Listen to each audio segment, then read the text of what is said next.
할렐루야. 우리 옆에 있는 분하고 이렇게 인사합시다. 오늘도 살아계신 하나님을 반드시 만나고 돌아갑시다. 아멘.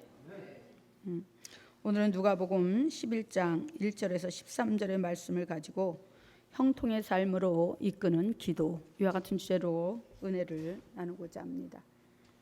성경에 보면 인생을 형통하게 살았던 사람들은 모두가 기도의 사람들이었습니다. 홍수의 심판 속에서도 자신과 가족을 건진 노아도, 또 75세에 새롭게 인생을 바로 도전을 시작한 아브라함도, 모리아산 제단 위에 산제물이 되기까지 순종했던 이삭도, 그리고 애굽의 국무총리에 올랐던 요셉도 모두가 기도의 사람이었습니다. 기도할 때 우리의 삶의 자리는 형통해집니다.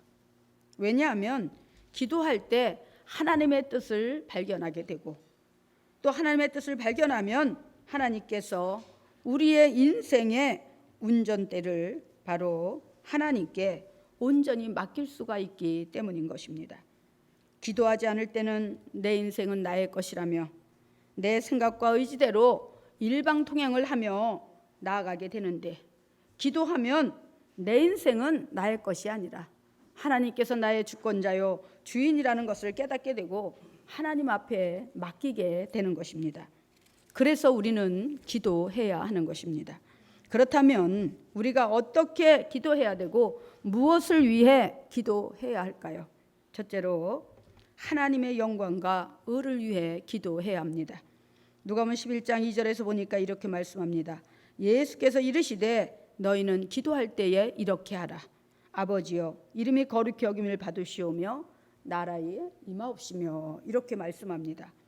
하나님의 이름이 거룩히 여김을 받으시라는 것은 하나님의 영광을 말하는 것이며, 하나님의 나라가 임하시라는 것은 바로 이 땅에 하나님을 믿는 성도들이 편만해져서 가득 채워져서 바로 하나님의 나라가 굳건히 세워지고 확장되어지는 것을 말하는 것입니다.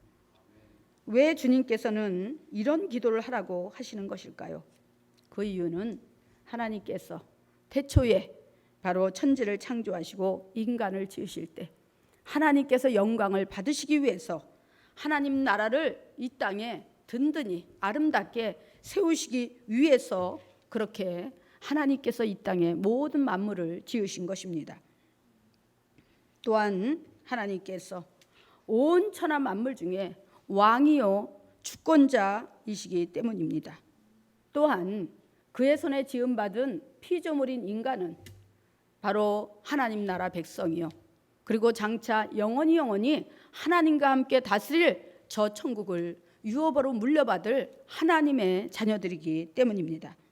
그런데 하나님 나라 시작의 기초요 씨앗으로 심어 놓으신 바로 아담이 하나님 나라 영광을 구하면서 하나님 나라를 확장하고 증거해 나가는 것이 아니라 바로 자기의 필요를 위해 그렇게 하나님 앞에 범죄하고, 그리고 하나님의 뜻을 구하지 않았기 때문에 하나님의 나라가 시작되기도 전에 무너지고 말았던 것입니다.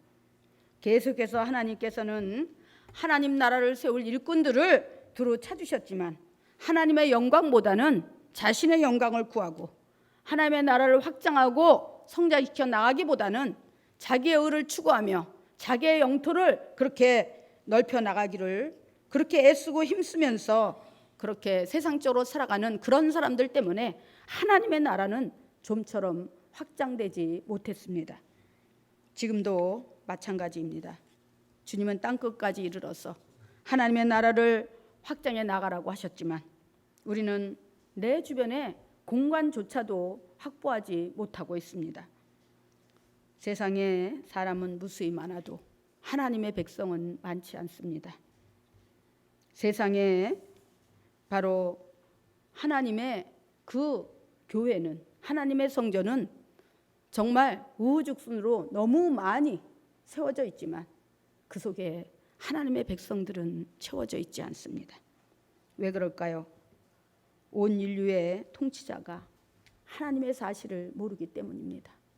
우리 눈에 보이지 않지만 분명히 존재하시는 하나님, 그 주권자, 우리의 왕이요 통치자가 되시는 그 하나님을 하나님의 백성들이, 아니 나아가 세상에 존재하는 모든 인간들이 알지 못하기 때문입니다. 그럼에도 불구하고 주님은 말씀하고 있습니다. 너희는 먼저 그의 나라와 의를 구하라. 그리하면 이 모든 것을 너희에게 더하시리라. 창조주요 공급자이신 하나님의 영광을 구하지 않고 바로 하나님의 나라가 이 땅에 세워지는 것에 동참하지 않는 자가 어찌 형통의 복을 받을 수가 있겠습니까? 여러분, 꿈도 있고 비전도 있는데 무언가 잘 되어지지 않고 있습니까? 정말 열심히 한다고 하는데 왠지 모르게 풀리지 않고 막히고 있습니까? 그렇다면 먼저 그의 나라와 의를 쫓아 하나님 앞에 기도하고 성령을 쫓아서 여러분의 모든 것을 하나님께 맡기고 기도하시기 바랍니다. 그리하면 반드시 형통의 역사가 일어나는 것입니다. 제가 이제 지난 목요일 우리 경기도 지방의 그 설교 때도 제가 말씀을 드렸지만 하나님의 나라는 성도들의 신실한 믿음의 기반 위에 세워지는 것입니다. 그냥 어떤 문화에 의해서 아니면 세상 기류와 풍조에 의해서 세워지고 무너지는 것이 아니라 바로 성도들의 신실한 반석 같은 믿음 위에 하나님의 나라가 세워진다는 것입니다. 그러면 그 나라를 그렇게 단단하게 정말 세우고 확장해 나갈 그런 일꾼들이 누구이겠습니까? 바로 저와 여러분인 것입니다. 하나님을 믿는 성도들이 하나님의 나라에 대해서 관심도 없고 그리고 동참하지 않는다면 하나님의 나라는 서서히 무너지고 말게 될 것입니다. 할렐루야. 그렇다고 해서 하나님 자체가 무너집니까? 절대 그렇지 않습니다. 하나님은 성경에서 분명히 말씀하고 있습니다. 먼저 된 자가 나중 되고 나중 된 자가 먼저 된다. 이 말은 무슨 말이냐? 하나님을 믿는 성도들이 모태 신앙이네 아니면 대대로 우리는 하나님을 믿는 크리스찬 집안이네 하면서 그들의 삶의 자리에는 열매가 없다는 것입니다. 하나님의 나라에는 관심도 없고 그저 이름만 걸고 왔다 갔다 한다는 것입니다. 그런 믿음의 계보가 2되면 뭐하고 3되면 뭐합니까? 오늘 하루를 하나님 앞에 나왔어도 겸손하고 신실한 믿음으로 하나님 나라와 의를 구하면서 하나님 앞에 겸손히 낮아져서 온전한 예배자가 되고 하나님의 뜻을 구하면서 어떻게 하면 나로 인하여 하나님의 나라를 증거하고 확장해 나갈까? 어떻게 하면 우리 교회가 세워진 이 주변을 성취하고 복음하는데 내가 그 한 분깃을 들 수 있는 그런 사람이 될까? 단 한 번이라도 그것을 위해 고민하는 자 그리고 그것을 위해 기도하는 자라면 바로 그런 사람이 나중 됐지만 먼저 되는 자인 것입니다. 오늘 이 순간에도 하나님은 그런 자들을 찾으십니다. 저는 매주 주일 예배 때 이 단에 설 때마다 두렵고 떨리는 마음으로 단 위에 섭니다. 그런데 빈자리가 너무 많을 때는 마음이 무너져요. 왜 안 왔을까? 사람이 이 세상에 태어나서 누구든 바로 이 세상에 하나님께서 허락하신 분복을 누리며 살지만은 올 때는 순서가 있어도 갈 때는 순서가 없습니다. 짧게 살다 가는 자가 있는가 하면 길게 살다가 가는 자가 있고 그런데 누구나 물어나고 한 번은 다 죽는다는 것입니다. 그런데 그 이 세상에 사는 동안에 얼마나 세상적인 영광과 부를 누리며 살았는가, 명예와 권세를 누리며 살았는가, 사람들에게 인정받고 칭찬받으며 살았는가, 그것은 그렇게 중요하지 않습니다. 왜냐하면 이 세상의 삶이 끝이 아니기 때문입니다. 이 세상의 삶의 모든 기간이 마무리되고 이제 이 세상을 떠날 때에는 우리는 영원히 죽느냐 영원히 사느냐, 그러나 고통 속에 죽어가느냐 아니면은 희락과 평강과 기쁨 중에 영원히 하나님과 함께 사느냐? 바로 그 과정이 남아 있습니다. 이것을 얻을 수 있는 길은 이 땅에 사는 동안 열심히 신실하게 하나님 나라와 의를 구하면서 하나님 일에 동참했던 자만이 그 혜택을 누리게 될 것이며, 그렇지 않은 자는 설사 교회를 다녔다 해도 쭉정이인 사람들은 이 영광과 이 명예를 절대 누릴 수가 없습니다. 저는 여러분들이 그 사실을 늘 인지하면서 신앙생활하기를 원합니다. 그 사실을 기억하고 믿고 그렇게 사는 자들은 기도 안 할 수 없고, 이렇게 주일날 예배를 우습게 여겨서 이 주일 성수를 안 할 수 없고, 그리고 하나님 나라와 의를 구하는데 동참하지 않을 수가 없는 것입니다. 왜? 하나님이 이 순간에도 오늘 이 자리에 임재하시고 운행하시면서 여러분을 불꽃 같은 눈동자로 지켜보시고 감찰하십니다. 아, 그래, 네가 힘든 가운데도 멀리서 애쓰고 열심히 달려왔구나. 응? 네가 한 주간 내내 직장 생활하고 또 사업장 운영해 나면서 피곤하고 공고함에도 오늘 이 예배를 위해서 정말 열심히 준비하고 그 헌신을 아끼지 않는구나. 참 잘했다. 그래, 내가 네 마음 알아. 응? 하나님은 이렇게 한 사람 한 사람 믿음의 분량을 보시고 그 몸과 마음과 시간과 물질을 들여서 헌신하는 그 열매를 보시고 하나님은 칭찬하시고 안아주시고 위로하시고 하나님과 사랑의 깊은 교감을 나누는 시간이 바로 주일인 것입니다. 그런데 이 주일을 우습게 여기고 아예 오지도 않아요. 저는 그런 사람들을 생각할 때마다 가슴이 무너집니다. 마지막 날 주님은 도적같이 온다고 하셨는데 그날에 과연 그 사람들은 어디 있을까? 그 귀가 세상 것으로 막혀서 하나님의 음성을 듣지 못할 텐데 그 남겨진 그 사람들은 그 처참한 상황 속에서 어떻게 할까? 그걸 생각하면 정말 마음이 초조해지고 너무너무 안타깝습니다. 할렐루야. 저는 한 주간 내내 여러분들과 여러분들의 가족을 아는 대로 이름을 부르면서 중보하고 도구하고 간구합니다. 그러면서 기대를 해요. 아, 주일날은 다 나오겠지. 응? 그래도 깨닫고 오겠지. 그런데 여전히 그 사람의 빈자리는 바로 비워진 채로 남아 있습니다. 하나님은요, 주의 종을 통해서 성도들을 맡겼습니다. 왜냐하면 한 영혼도 실족하는 걸 원치 아니하고 모든 사람이 진리를 알고 구원에 이르시기를 원하시기 때문에 하나님이 직접 관여하시면 살아남을 자가 없습니다. 그래서 하나님은 주의 종을 통해서 계속 유보하시고 참고 기다리시면서 그 사람의 그 영혼을 위해서 하나님은 그렇게 기다리고 끊임없이 기대하고 있는 것입니다. 그런데 마지막 순간까지 오지 않을 때 하나님은 그 사람을 놓아버리는 것입니다. 우리가 정말 무서운 것이 무엇인지 아십니까? 하나님이 나를 버리는 거예요. 버림받은 자는, 사생자는 시험도 없다 그랬어요. 징계도 없다 그랬어요. 할렐루야. 내가 그래도 하나님 앞에 크고 작은 징계를 받으면서 믿음을 생각하면서 내 믿음의 모습을 그렇게 잘 컨트롤할 때 그때가 바로 여러분이 하나님 앞에 사랑받고 있고 하나님의 손을 잡고 있고 하나님께서 관심을 갖고 있다는 사실을 기억하시기 바랍니다.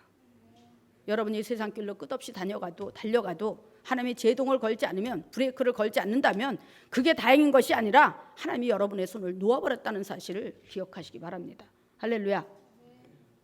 어찌하든지 간에 여러분의 삶의 자리에 통치자여 왕이신 그 하나님을 전적으로 의지하고 그 하나님을 두려워함으로 그 하나님을 온전히 섬기고 그 하나님과 함께 하나님의 나라 확장과 그 든든히 세워짐의 그 과정을 기대하고 믿음으로 인내하면서 함께 동참하시는 여러분이 되시기를 주님의 이름으로 축원합니다.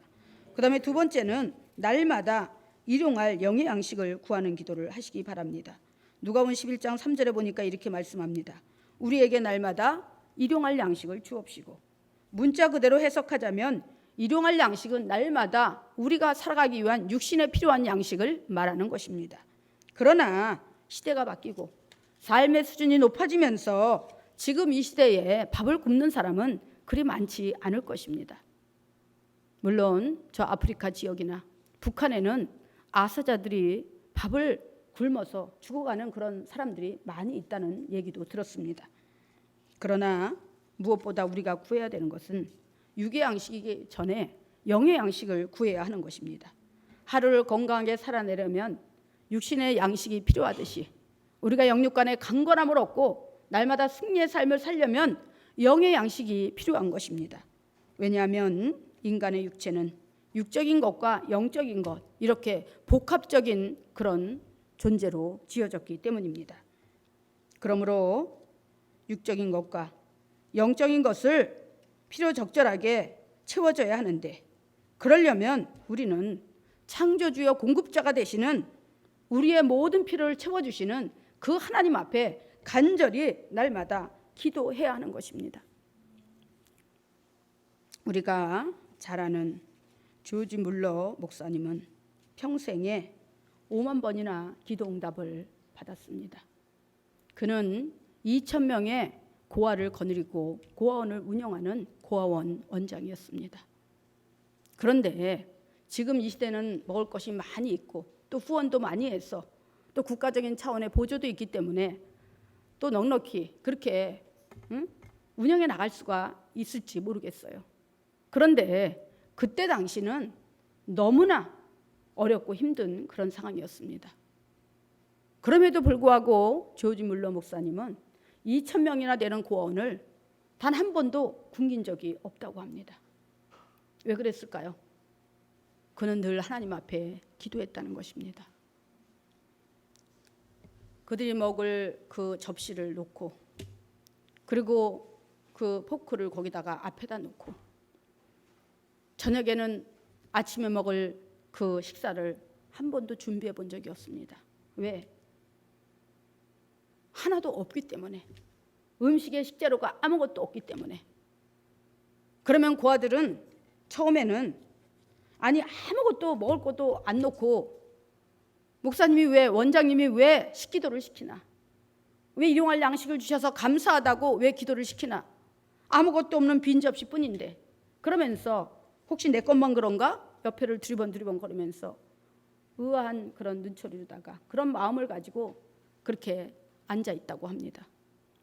그런데 그럼에도 불구하고 이 조지 물러 목사님은, 하나님은 우리에게 그 하루에 필요한 일용할 양식을 구하라고 하셨기 때문에 그 믿음 하나 가지고, 하나님, 여기 2,000명의 당신의 자녀들이 있습니다.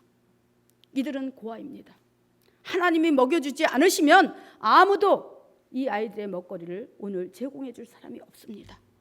저는 하나님이 공급자요, 우리의 모든 것을 채워주시는 가부와 고아의 아버지인 줄 믿습니다. 하나님, 이스라엘 민족에게 아무것도 없는 그 광야에서 만나와 메추라기를 먹여주셨던 그 하나님, 오늘 이 자리에 하나님의 그 공급이 채워질 줄 믿습니다 하면서 예수님의 이름으로 기도하고 아멘 그러고 나면 어디서 오든지 그날 먹을 것이 온다는 거예요. 응? 할렐루야. 어디 그 빵 공장에서 빵을 가득 실은 그런 트럭이 오든지, 아니면 어떤 기부단체에서 많은 것을 가지고 오든지, 어느 큰 식품회사에서 먹거리를 가지고 오든지, 아무튼 단 한 번도 그들이 굶은 적이 없다는 것입니다. 할렐루야. 하나님이 채워준 것이 기적일까요? 하나님이 공급해 주신 것이 기적일까요? 그게 기적이 아닙니다. 그럼 뭐가 기적일까요? 단 한 번도 의심하지 않고 하나님 앞에 그 빈 접시를 놓고 기도한 목사님의 기도가 기적인 것입니다. 할렐루야. 믿으십니까? 아멘. 요즘은 너무나 먹거리가 많고 풍부하다 보니까 일용할 양식을 위해서 기도하는 사람은 많지 않을 것입니다. 특히 삶의 자리에 어떤 문제가 발생해도 그것 때문에 기도하는 사람은 별로 없을 것입니다.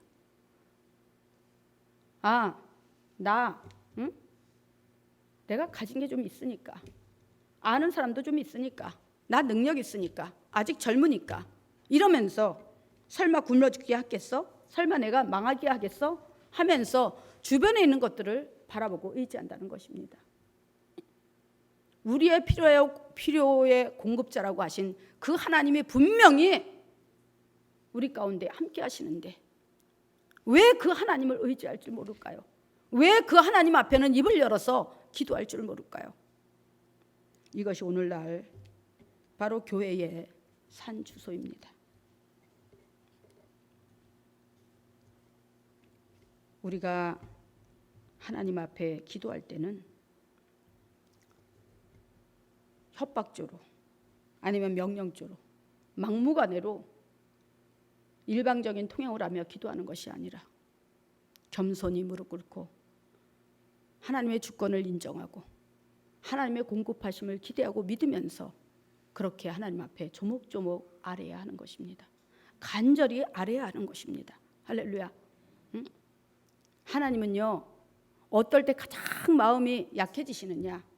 우리가 눈물로 간절히 호소할 때 하나님은 마음이 약해지시는 거예요.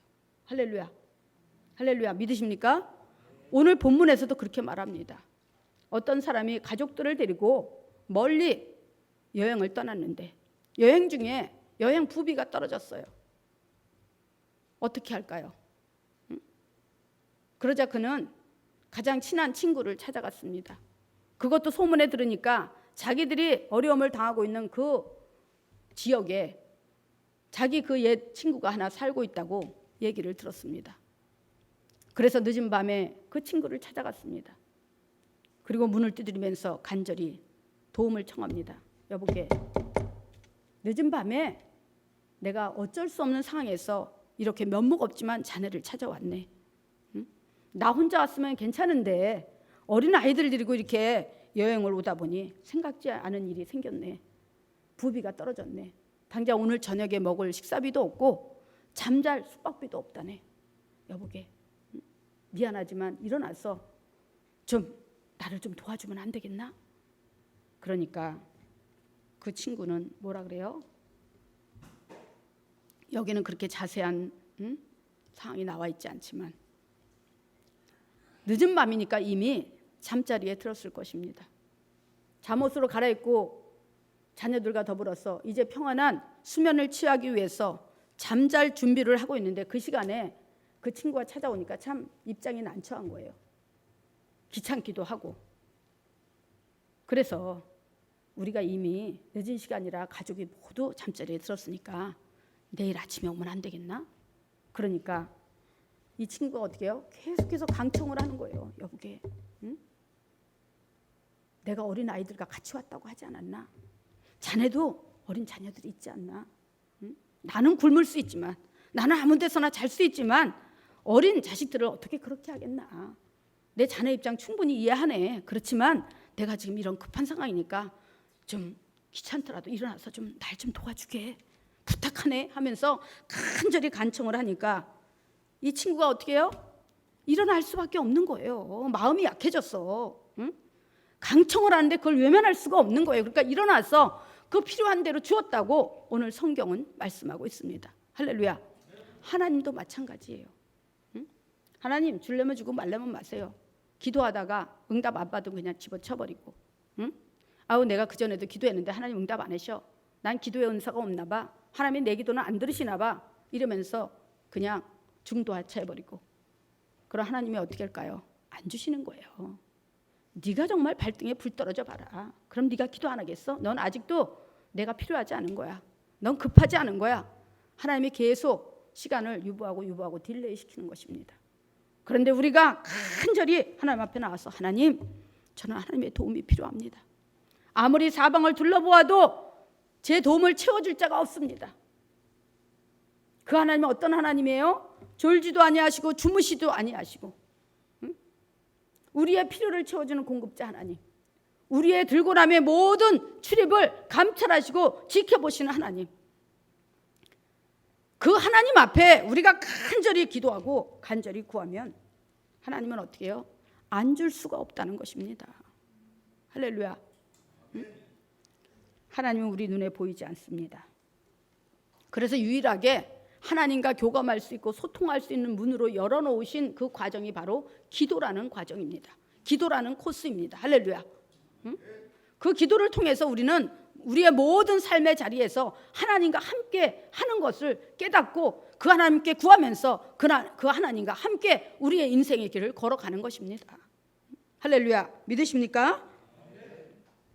바로 그 하나님 앞에, 그 하나님이 하나님 되기를 원하신다면, 여러분과 함께하는 임마누엘 하나님이기를 간절히 원한다면, 그 하나님의 주권을 인정하면서 그 기도할 수 있는 장소가 어디이든 겸손히 무릎 꿇고 하나님 앞에 간절히 기도할 때 하나님은 어떤 위기 가운데서 건져주셔서 형통하고 온전한 길로 나아가게 하시는 것입니다. 믿으십니까? 아멘. 그 다음에 세 번째, 지은 죄를 용서를 빌고 다시는 죄 짓지 않기 위해 기도하시기 바랍니다. 누가복음 11장 4절에 보니까 이렇게 말씀합니다. 우리가 우리에게 죄 지은 모든 사람을 용서하오니 우리 죄를 사하여 주옵시고. 인간의 인생 실패의 원인이 바로 죄로부터 시작됐고, 죄는 하나님이 가장 싫어하시고 미워하시는 것이므로 하나님을 믿는 성도들은 이 죄를 철저히 배제하고 멀리하기 위해 애쓰고 힘써야 되는 것입니다. 또한 크든 작든 죄를 지었으면 하나님 앞에 정직하고 분명하게 죄를 자복하고 회개하여서 그 죄에서 돌이켜야 하는 것입니다. 그리고 다시는 같은 죄를 반복하지 않도록 말씀과 기도와 성령으로 무장해야 합니다. 이미 예수 그리스도께서 십자가에서 죽으시고 부활하심으로 죄 문제를 깨끗이 청산했기 때문에 우리는 죄 짓지 않고 죄와 아무 상관없는 거룩하고 형통한 삶을 살아갈 수 있는 존재들이라는 사실입니다. 그런데 우리의 연약한 의지로 인해서 죄와 적당히 타협하고 우리의 어떤 눈앞의 이익을 위해서 죄와 동거하면서 그렇게 살아가다 보니까 결국은 그 자유가 어떻게 해요? 죄로 묶이게 되는 것입니다. 할렐루야. 죄와 동참하는 자는 하나님 주시는 형통한 복을 받아 누릴 수 없습니다. 죄와 동거하는 자는 하나님과 소통하고 교통할 수도 없습니다. 아무리 뛰어난 경영 철학과 탁월한 능력이 있다 해도, 꿈과 비전이 있다 해도 죄를 회개하고 그 죄에서 완전히 돌이키지 않으면 성공할 수 없습니다. 죄는 실패의 사슬이요 사망의 올무입니다. 이것을 벗어나 형통의 삶을 살려면 하나님께 나와 낱낱이 고백하고 회개하고 돌이켜야 하는 것입니다. 주님을 믿고 따르는 크리스찬의 성공적 삶이란 이 땅에서의 삶으로 끝나지 않기 때문입니다. 제가 아까도 말씀드렸지만 인생 저 너머에 하나님이 예비하신 영생의 자리로 갈 수 있는 길까지 이어져야 하는 것이 바로 성도의 삶의 목표이고 성공입니다. 이사야 1장 18절에 보면 그렇게 말씀합니다. 야훼께서 말씀하시되 오라 우리가 서로 변론하자. 너희의 죄가 주홍 같을지라도 눈과 같이 희게 될 것이요 너희의 죄가 진홍같이 붉을지라도 양털같이 되리라. 이렇게 말씀을 합니다. 우리가 잘 아는 꿈의 사람 요셉도 성공 비결이 바로 형통함에 있었습니다. 많은 사람들이 지혜의 사람 하면 솔로몬을 떠올리고 꿈의 사람 하면 요셉을 떠올립니다. 그들 자체가 지혜가 있고 꿈이 있어서 그들이 성공한 것이 아니라는 것입니다. 바로 그들이 형통할 수 있는 비결, 그것은 그 요셉이 죄를 짓지 않기 위해서 목숨을 걸었던 사람입니다. 하나님의 자녀다운 삶을 살기 위해서 정직한 삶, 의로운 삶을 살기 위해서 범사에 경계하고 조심하며 몸부림을 쳤던 그런 사람입니다. 이국만리 호를 단신, 그것도 의외로 팔려와서 누구 하나 의지할 사람도 없고 그런 사람에게 죄를 뒤집어 씌워서 죽이는 것은 일도 아닐 것입니다. 그의 준수한 외모를 보고 바로 애굽의 시위대장 보디발의 집에서 총무로 일을 할 때 그의 아내가 끊임없이 동침을 요구하면서 유혹을 합니다. 그런데 요셉은 단호하게 거절을 합니다. 왜냐하면 그 보디발 아내의 복수보다 하나님의 시선이 더 무섭고 두려웠기 때문입니다. 할렐루야. 비록 그 대가로 억울한 누명을 쓰고 감옥에 갇혔지만 그것은 실패의 과정이 아니라 성공으로 가기 위한 바로 형통의 디딤돌이었습니다. 창세기 39장 2절에 보니까 이렇게 말씀합니다. 야훼께서 요셉과 함께 하심으로 그가 형통한 자가 되어 그 주인 애굽 사람의 집에 있으니. 창세기 39장 3절에 그의 주인이 야훼께서 그와 함께 하심을 보고 또 야훼께서 그의 범사에 형통하게 하심을 보았더라. 창세기 39장 23절 간수장이 그의 손에 맡긴 것은 무엇이든지 살펴보지 아니하였으니 이는 야훼께서 요셉과 함께 하심이라. 야훼께서 그와 그의 범사에 형통하게 하셨더라. 잠언 15장 9절에 보면 이렇게 말씀합니다. 악인의 길은 야훼께서 미워하셔도 의를 따라가는 자는 그가 사랑하시느니라. 잠언 14장 22절 악을 도모하는 자는 그릇 가는 것이 아니냐 선을 도모하는 자에게는 인자와 진리가 있느니라. 할렐루야. 이는 한마디로 죄를 짓고 죄를 추구하는 자는 하나님께서 외면하시고 죄를 멀리하고 의를 쫓아 선한 삶을 추구하는 자에게는 하나님께서 함께 하시고 사랑하신다는 것입니다. 그가 누구이든 간에 그가 많이 배웠든 못 배웠든 그가 가난하든 부자든 그가 어떤 가문에서 태어났든 죄를 멀리하고 하나님의 거룩함을 쫓아 하나님의 성품을 쫓아 살려고 자기 자신의 모든 죄악을 버리고 의의 삶을 추구하는 자에게는 하나님이 기뻐하시고 하나님이 사랑하신다는 거예요. 할렐루야. 바로 요셉이 그런 사람이었다는 것입니다. 할렐루야. 여러분, 잘되고 성공하는 자는 따로 있는 것이 아닙니다. 하나님은 아무것도 보지 않으십니다. 인간의 외모나 스펙을 기준으로 삼는다면 그건 사람의 기준이지 하나님의 기준이 아닙니다. 하나님은 외모를 보지 않고 중심을 보신다고 말씀합니다. 왜냐하면 인간이 외모로 생각하고 추구하는 모든 것들은 하나님 안에 이미 다 있기 때문입니다. 그런데 첫사람 아담이 중심을 잃고 마음을 빼앗긴 것처럼 오늘 이 시대에도 하나님은 하나님을 진정 그 마음 중심에서 모시고 사랑하는가, 그 의인을, 그런 선한 사람을 찾고 있는 것입니다. 할렐루야. 그래서 하나님이 그런 마음의 중심을 보시고 함께 하시면 능치 못함이 없는 것이고, 그리고 그런 사람과 하나님은 함께 하기를 원하시고 하나님이 함께 하기만 한다면 형통의 복은 저절로 굴러 들어오는 것입니다. 할렐루야. 믿으십니까? 여러분 모두 죄를 멀리하고 의를 추구하는 그런 사람들이 되시기 바랍니다. 그래서 그 삶의 자리에서 형통의 삶으로 나아가시기 바랍니다. 이제 끝으로 네 번째, 시험에 들지 않기 위해 기도해야 합니다. 누가복음 11장 4절에 보니까 이렇게 말씀합니다. 우리를 시험에 들게 하지 마시옵소서. 사단 마귀가 가장 적극적으로 믿는 자들을 실족시키기 위해서 동원하는 방법이 뭐냐? 바로 시험에 들게 하는 것입니다. 시험에 들게 해서 기도하지 못하게 하는 것입니다. 그게 마귀의 바로 수단과 방법입니다. 그래서 기도 안 하는 성도 100% 시험에 듭니다. 왜냐하면 기도 안 하면 하나님의 뜻도 모르고 담임 목사의 목회 마인드도 모르고 자기가 왜 교회에 다녀야 되는지도 모르고 아무것도 모르기 때문에 조금만 말해도 시험이 들고 흔들리며 넘어지고 실족하는 것입니다. 할렐루야. 그런데 한번 생각해 보세요.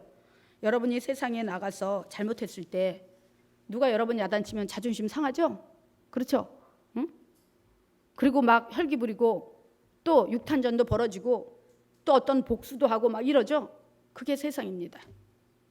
그런데 왜 그런 세상에서 하나님께서 하나님의 성도들을 이 믿음의 공간으로 다 모아놓으시고 여기서 하나님의 말씀으로 교훈하고 가르치기를 원하실까요? 다시 말해서 사람이 아닌 하나님의 말씀으로 교훈하고 가르치기 위함인 것입니다. 믿으십니까? 아멘.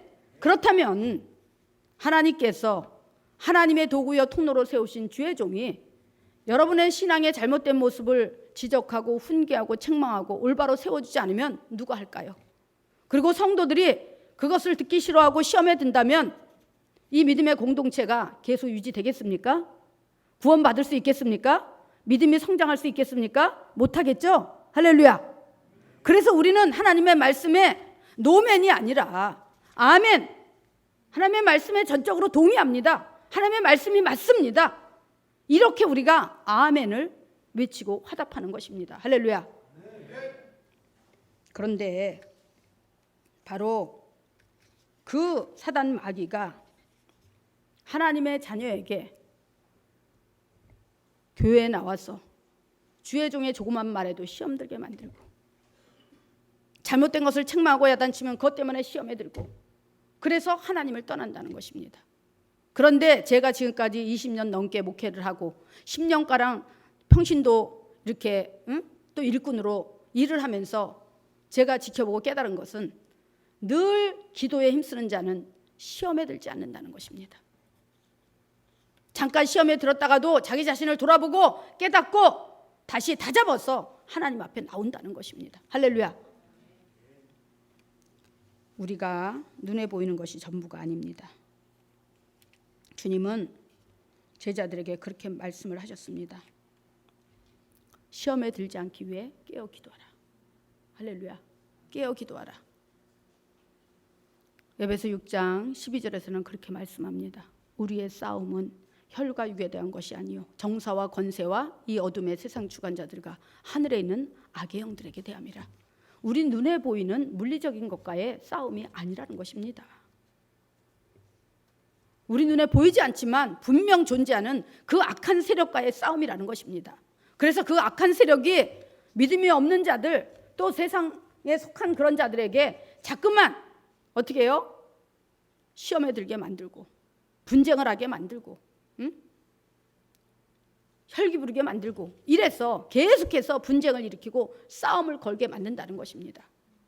그런데 우리가 영적으로 무장하고 있으면 저것이 사단 마귀의 미혹인지 공격인지 우리는 분별할 수가 있다는 거예요. 그래서 우리는 이 마지막 때 넘어지지 않기 위해서 영적 분별력을 갖게 해달라고 하나님 앞에 간절히 기도해야 되는 것입니다. 할렐루야. 그런데 그 영적 분별력을 어떻게 얻느냐? 말씀과 기도와 성령으로 무장할 때 영적 분별력을 소유할 수 있게 되는 것입니다. 그래서 주님도 마가복음 9장 23절에서 29절에서 뭐라 그러셨어요?